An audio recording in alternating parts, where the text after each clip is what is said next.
How's everyone doing this morning? Doing good. Great. Well, my name is Nell, and I am the Volunteer and Education Division Manager for Manatee County's Parks and Natural Resources Department. And today I am here to talk to you about a program we did in Manatee County called Vitamin In.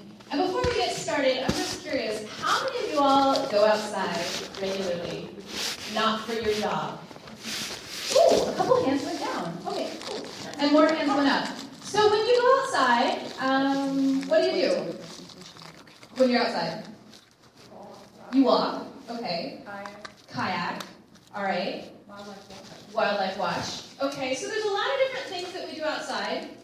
A lot of us are educators, so many of us are out there doing things that are connected to our job. This program that we started in Manatee County really did not have a lot to do with environmental education. But we set it up, and we'll kind of get to it in the end, as a way to get people outdoors and sort of sneak the environmental education in there. So this is the depressing slide. It's at the beginning. We'll get through this, so we'll all go through this together.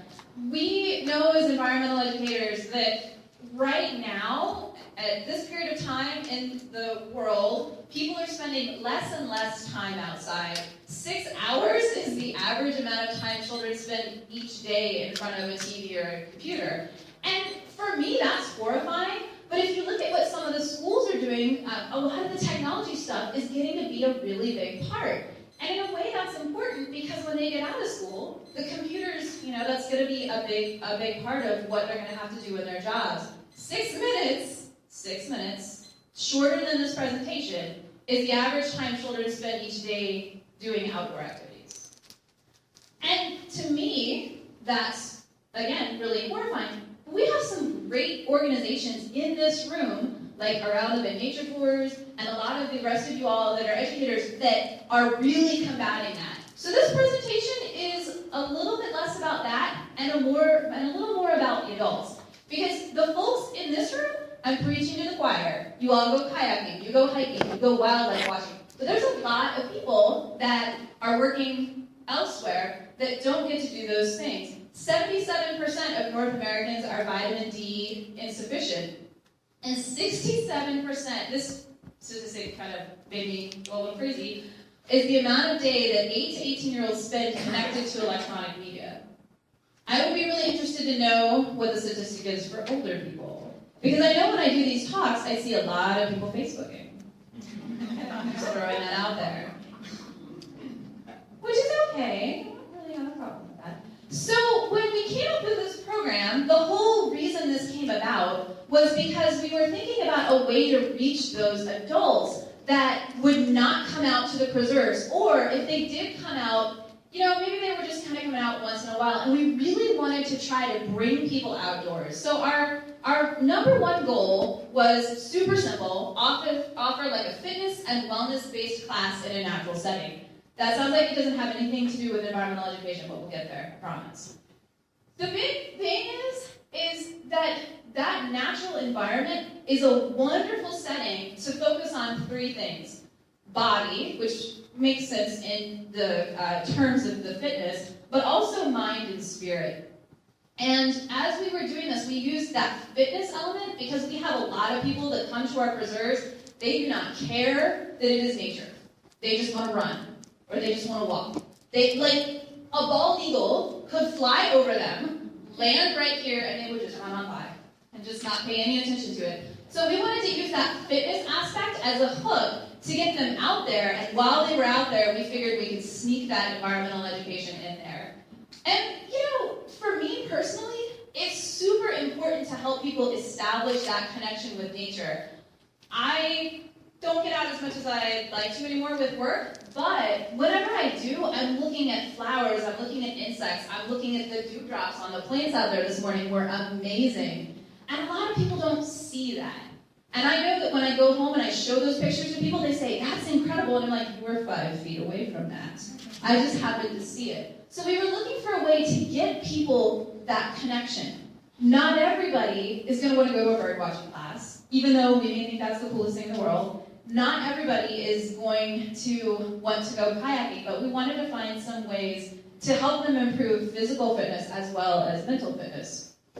So I have a handout that I'll send with Moran, and it has links to all these studies, including this really cool infographic that's actually gigantic, and it comes from the David Suzuki Foundation, where they talk about all the different health benefits of getting outside. And again, we as environmental educators know a lot of this in terms of the education value, but when you start looking at the health value, and this gets me really excited, scientists are looking more and more at these benefits. So if you need some kind of like extra ammunition to justify why you should be doing these programs, why you need extra staff, you can point to things like this and say, well, not only is it cool to have education, but getting outside reduces anxiety, depression, stress, you get increased energy, and even some things that we might not even necessarily have thought of, like 50% lower risk of diabetes and reducing ADD. For us too, nature is super accessible. Our preserves are free. We're staff people that are charged with going out and doing these programs, so we are able to provide these types of programs to just about anybody. They're low cost and they're low risk. Just taking a walk is fairly low risk. I'm going to say that and knock on this. My risk management does not think it is. They made me had to really fight to not have them have everybody who goes on one of our nature walks sign a waiver. But it really is pretty low key. So that's a nice kind of benefit of doing the programs out in nature. We also have found that people are a lot happier after they go on these programs. And we've found that when we don't couch them as an education program, and we're sneaking stuff in, that not only are people learning, but towards the end, their mood improves too. We do kind of like a one-word check-in. Before we start the program, we ask them to say one word about how they're feeling today. How are you feeling today, sir? Doing great. That's 2 words, but that's okay. We string it together. People do that. They're like, I feel really great. I'm like, 1 word. But you'd be amazed how many people are like, I'm stressed, or I'm busy, or I think I left the toaster on. And then when we get done with these programs, they're like, I feel awesome. Everyone is really chilled out. And so we're able to prove in the space of like less than an hour that these things really do happen. And the really neat thing at the end is once you get people out in a really cool setting to do these fitness programs, or the kind of the more emotional, the kind of mind programs, they keep doing it. Like, we've been able to prove that people will stick with a fitness routine, whether it is more physical or more emotional, if it's outdoors. And that makes sense, right? Would you rather walk in a gym on a treadmill, or would you rather walk out? I see some people furiously taking their meds now, right? So again, it's kind of preaching the choir. So one of the things, so the physical fitness programs, like that's pretty, like we can probably understand, and I'll give you some examples of programs that we did. But the one that we did for the mind, if anybody has watched Oprah, or whoever her doctor is, it was Dr. Phil, now it's someone else. Oz, thank you, whoever said that. I love you. So this thing has gotten huge. We started this program 3 years ago, before mindfulness was like the catchphrase you see on every like magazine in the grocery store. Now it's really big though, and that makes me super excited because we are a culture that prides itself on multitasking. If we're not doing 10 things all at once, sometimes we feel like we're not doing enough. And we have a tendency to rush through our days to get from one thing to the next. Part of this program, because the vitamin N stands for nature, was the mind, the body, and the spirit. And the mindfulness ties in the mind and the spirit. So what we decided to do, and again, this is totally free. You don't need anything special to do these programs. All you need is a place to walk, and occasionally I have to put Aiden down at the end of the trail to ask people to not come down the trail because this particular program, it's a walk that we do in silence. And when we first started doing these programs, it was amazing how many people can't do things in silence. That was interesting to see. But it can be done at any age. I've done it with little kids. I've done it with adults. Which group do you think would be better at it? Yeah, the little kids are great at it. Just so there's a challenge for you guys. It's really easy seamlessly integratable into what you're already doing. We were doing tours to go out and see our eagles.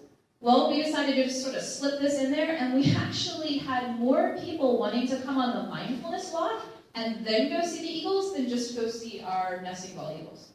So that was kind of neat that happened.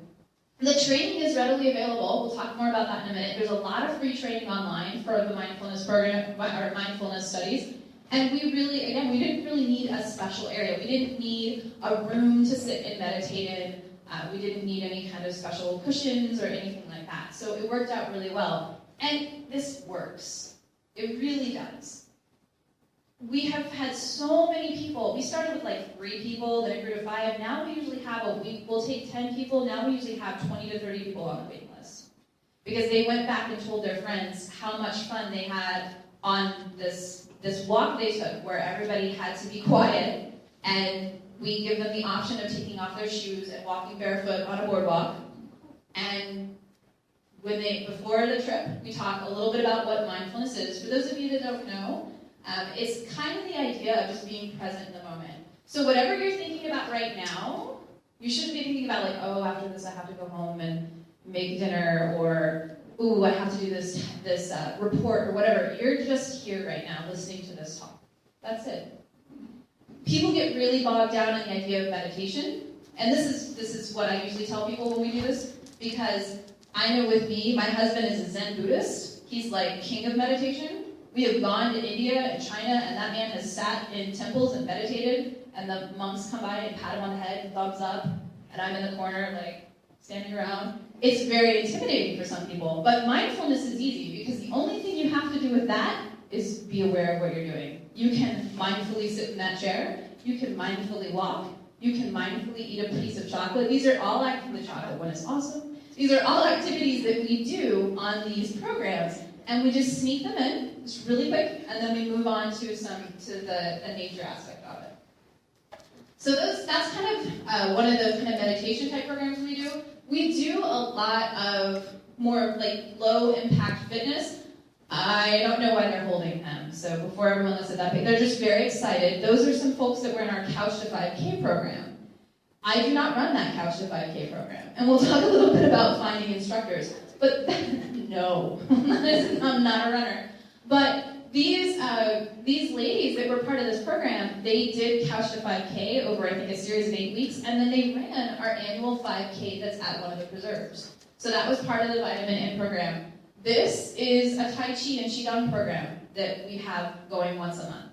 So this is one of our instructors that comes in and does these programs for free. And I don't know if you can see, but he's got like 30 people. Now he's giving his time free to do this, but of those 30 people, like 10 of them now are in his regular classes. So he definitely benefits from that. All of the programs that we offer, we try to get them into one of 3 categories, either the mind category, the body category, or the spirit. And there's a lot of overlap. So like Tai Chi is kind of mind, body, spirit, and the Couch to 5K is kind of body. So we just sort of try to get them all in there. And we've done all sorts of things. We've done hula hooping, we've done yoga. Pretty much any time we can find a free instructor that is someone who is willing to volunteer their time, we'll try it. So for marketing these programs, we discovered that your average folks that want to come out and do bird watching aren't necessarily the target audience for these. We do have some overlap, but we really wanted to try to target the people that are just kind of running through and not necessarily making that connection. So we did some very specific targeting. We actually advertised a lot of these programs in our own county gyms. And we were getting a lot of the people that were working out indoors to kind of come outdoors and experience nature. We also did a lot of kind of tailoring the explanation of these different programs, and this flyer is kind of an example. It talks about how it improves your posture, your balance, your breathing, and health. Instead of just saying, hey, we're doing Tai Chi.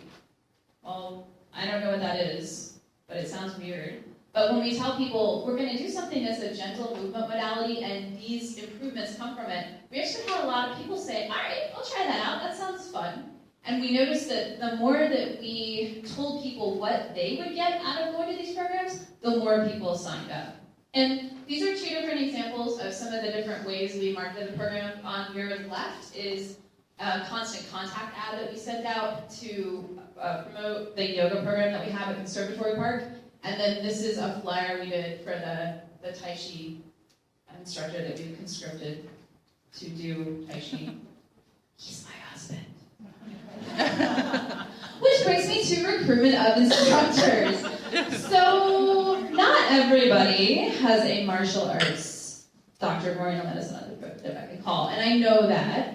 But I will tell you that a lot of the people that are either yoga instructors, Pilates instructors, personal trainers, they have to pay for marketing. They have to pay for advertisement. So if you, as part of your email list or your programs that you're running, can offer them a chance to advertise, that is gold. So for us, when we find our instructors, this is one of our yoga instructors, we do start with staff and volunteers. Our Couch to 5K program came from one of our interns who was super passionate about running because, again, that was awesome. I am not. So that was her bag. And now it's carried on by one of our educators who's also super passionate about running. Like, that's not something that Dayton and I ever want to do. Like, we'll fish, we'll do archery, we're all about that, but running, no. But we have other people that are into that. So I strongly advise, if you want to set something like this up, utilize your staff and volunteers, because a lot of times they'll have a hobby that they enjoy, and if you say to them, I'm going to pay you, staff, or hey, volunteers, could you, this thing you're passionate about, would you be willing to share that with other people and use your passion to get other people interested in coming out of the preserves? Yes. A lot of people, are more than happy to do that. We also partner a lot for marketing and advertisement in lieu of service fees. Our calendar alone, that yoga advertisement you see, that goes out to 3,000 people. So we're able to tell the instructors, listen, we're going to say, this is the class, it's this instructor, they're from this place, 3,000, people will see that. And the other thing too is we don't ask a lot of them. We don't say, we would really like it if you came out twice a week for 4 hours, do 16 classes. No, we approach it and say, could you do like maybe one class, once a month, every other month, or you want to do every month, that'd be great. These folks are volunteering, and remember, every time they come out, that's a little bit of money that they're losing, that they could be putting towards a class that they're hosting. Yes, they do get that marketing, and it is like a preview class, but we do try to honor the fact that they are professionals in their field. So we work really hard to sort of tailor our calendar around their schedule. Doesn't always work for classes. Sometimes if you want to have Tai Chi at 9 in the morning on a Wednesday out of season, you won't get anyone. But they learn that, and we learn that, and that's how we kind of move forward. We've had really good success putting the wellness person with the environmental educators. So like sometimes Aiden will go out with some of the different classes, and he'll do like a nature component along with the wellness aspect. And then also, sometimes if you find people that are just starting their practices, they are really, really, really excited about partnering with you because that gives them more visibility too. So resources, these are 6 books that I pulled off my bookshelf and took a picture of before I came here. So and I have, in the resources that I'm sending to Moran, these are all listed. A couple of the books, John Kabat-Zinn and Thich Nhat Hanh are like the 2 big names that you hear when you talk about mindfulness. Both of them have some really cool books on either mindful movement, which is great to do with kids, or mindful walking, which is how our Silent Stroll mindful walking program started. It actually was generated from one of his book ideas. There are also different books for different types of walks and different activities you can do. The free training programs, there's one that goes through the Science of Berkeley. It's an online class, and it is kind of a long, I think it's a 6-week course, but it is free. And there's also a really cheap, I think it's like $50 mindfulness training through the Mindful Schools Foundation. I recommend those because if you want to have these types of programs, I guarantee you someone is going to show up who has been a much longer student of this than you have. So you want to be able to know what you're doing and know what you're talking about and be able to run a good program, if that makes sense. I would never have done this myself if I hadn't gone through those trainings. Greater Good through Berkeley and mindful.org have tons of online articles. There's all sorts of lesson plans out there that you can use with kids and adults. And in some areas, like Sarasota, has a local mindfulness center. So if you want to go somewhere and see how they set up their classes, or maybe even approach them and ask them if they'd be willing to do some classes for you, there's all sorts of resources out there. Again, this is kind of an in vogue thing right now. So I strongly encourage people, if you want to bring this into your program, take advantage of it now. Because in a year, something else might be the hip way to de-stress. So when it comes to getting the nature in, this picture is at Robinson Preserve. This is where we start our mindfulness walk sometimes. And it's a little hard to see, but we're surrounded by mangroves. To get to this spot, we could drive up to it, or we could stop the truck 10 minutes away.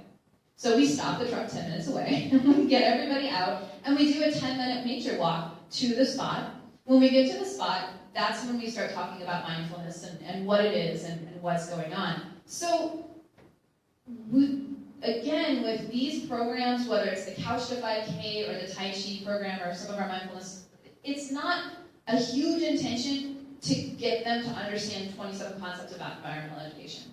We usually take one theme, real simple concept, as a platform, and we change it, but that is our main crux. And usually it will focus on the habitat, because we're there, and that's the best setting for it. When we have found that when we do these programs, just that exposure leads to excitement.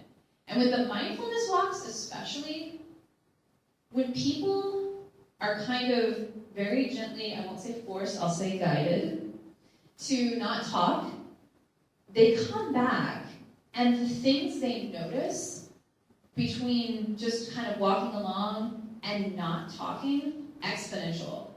We have had, and we always ask for feedback afterwards, and people will say, I saw so many colors, or I saw spiders that I'd never seen before, or birds, or snakes, or whatever, and they're able to make that connection. So sometimes just that exposure will lead to excitement and get them coming out to more of your programs.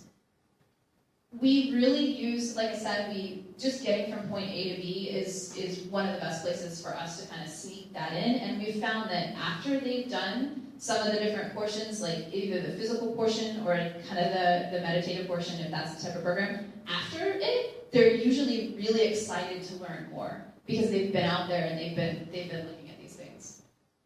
So in terms of what kind of lessons that we've learned, one of the best lessons is these programs don't cost a thing. Like, they're completely free.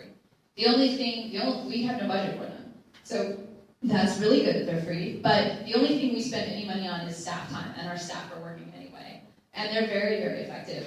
If you have staff that are passionate about a particular activity, using them or using volunteers is a great way to get these started. We target our audience very specifically. Like I said, when we really wanted to reach the fitness folks and get them out more, we specifically advertised in areas where they were.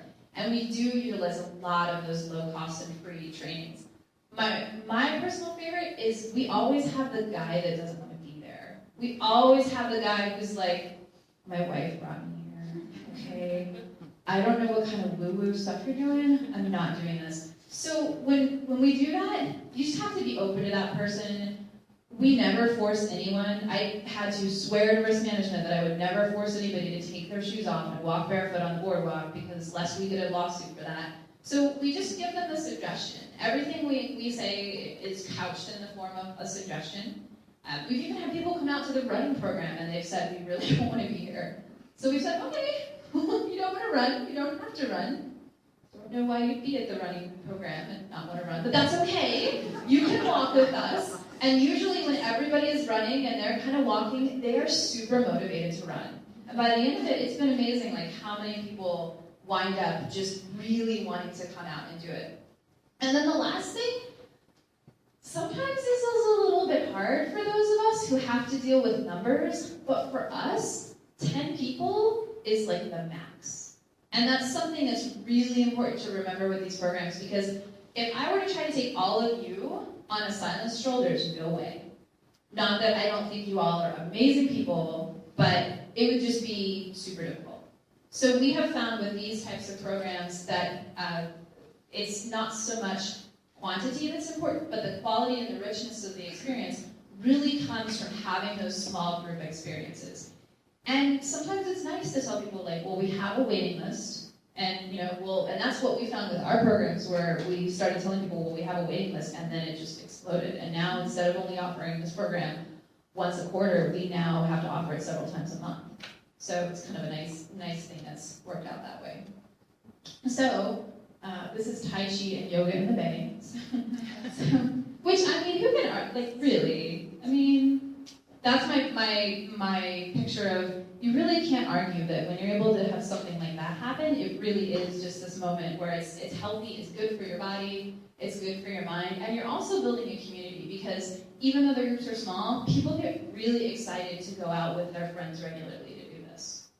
So, with that, it's kind of my last slide. Do you all have any questions? Yes, ma'am.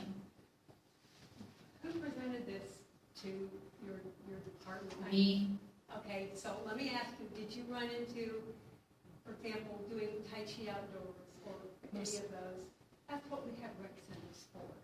That's not an outdoor activity. Okay, Melissa, would you summarize what you said? I'm sorry. Yes, so if I understand the question correctly, you're asking, one, how did we, like, kind of, who presented it, and how to get over the argument of the rec people do that, we don't do that. Okay, so first of all, I am going to send Moran the proposal that I made for this.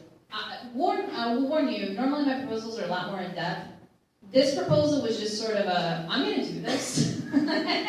Here, and this is kind of the plan, and just go with me on this one. So it's not as in depth as what I normally do.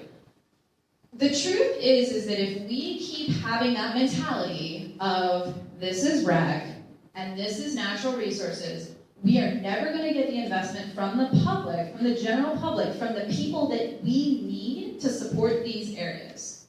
So that's the first thing you can tell your boss, is like the Audubon Society people, the Sierra Club Society people, they're awesome. They will always be our biggest supporters and we love them. But there's this huge chunk of population out here, and this chunk of population are the ones that are going to look at a voting thing and say, I can get a library or another preserve. Well, I check out books a lot, but I've never been to that preserve. So for us, we use that as an opportunity to say, let's get these people invested. Let's give them some different, some reasons to come out there, because they don't care about birds. And we are going to try to get them excited about birds while we're out there, but we want them to understand that these places have some other value too. As far as things like Tai Chi go, again, this comes from my personal experience, but it is, how do I say this? It is an American thing to do Tai Chi indoors. Where it came from, like, I know, but it's one of those things, like some of these programs, it's normal to walk through China and see, I'm not joking, 70 people in a park or in a natural area doing Tai Chi. Like, that's part of the magic of it. And of course, you can't say that to your county commissioners, because they'll look at you and go, really, magic, okay. But sometimes you just have to couch things as, listen, let's give it a shot. Let's see what happens. If it doesn't work, we have this volunteer guy who's going to do it for us. Let's give it a shot. A lot of times that's how we get it. At the very baseline, a lot of times what we go with is, it is not costing us a penny to do this, and the benefits from it may be really, really great, so let's just try it. Does that help a little bit? A little bit. A little I bit. run into the same argument, and I get, do this. Yeah, and sometimes, honestly, to be perfectly honest with you, sometimes you just have to be patient. Because I have gone through 2 different managers that said no, no, no, no, and I just outlived them. Sometimes it's just what it is. Yes? Have you had any user conflicts with running this? Have I had any user conflicts? Yes. Sorry.